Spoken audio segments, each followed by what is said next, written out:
Hi there, smart drivers, talking to you today about how to reverse stall park between cones for the purposes of passing a road test. Stick around, we'll be right back with that information.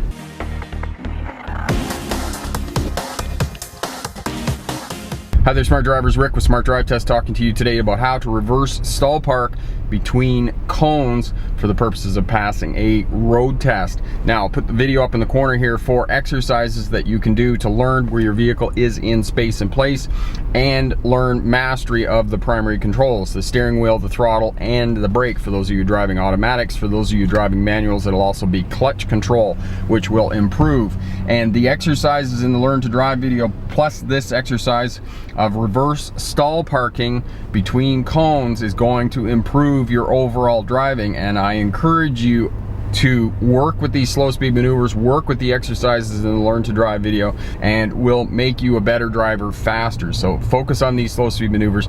Do these not just for the purposes of passing a road test, but for the purposes of becoming a smarter, better driver faster. All right, so this is a fairly easy exercise. After you do all the other exercises, reverse stall parking is fairly easy. Let's get started.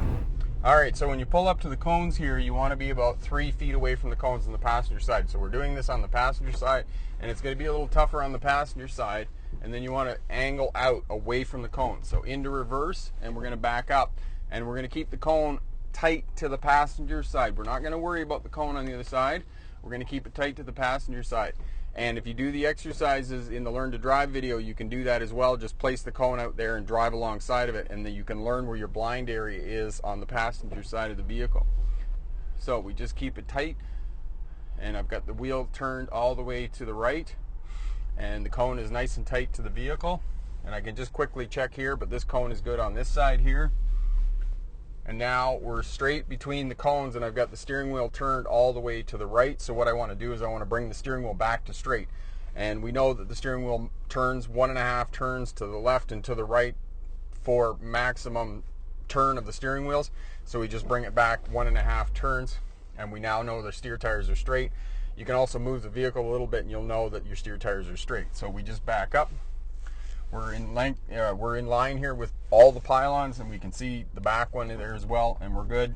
We're outside of the wing mirror, and we know that we're in between the pylons here. We just back up until the nose of the vehicle is in line with the pylons. So that's how you do it on the passenger side. We're just going to go around, and we'll do it on the driver's side as well. If you're new to Smart Drive Test here, Smart Drive Test helps new drivers get a license, veteran drivers to remain crash-free, and CDL drivers to start a career as a truck or bus driver. So if you're new here, consider subscribing. Just about there as well. Hit that bell. That way you'll get instant notification when I get the videos up for you. So again, about 3 feet away, and we kind of angle off on this direction here into reverse, and we stalled the vehicle. They dumped the clutch too much. Okay, and we come back, and again we keep this pylon tight on this side of the vehicle, and we're probably going to have to move forward here a little bit because we don't have enough turning here. So pull ahead, back into reverse, and now we're good. And as well, get used to using your mirrors, because that's a critical skill for learning how to drive and lane changing. If you can learn to use your mirrors here, it's going to be a lot easier when you get out onto the roadway.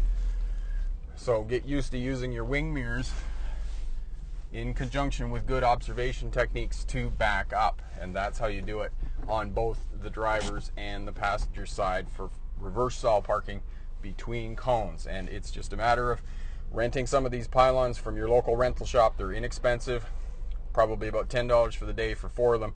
Just pick them up at your rental shop there, and you can go to the parking lot and practice this, practice your reversing, and as I said, it will improve your overall driving and give you mastery of the primary controls, and will also teach you where your vehicle is in space and place.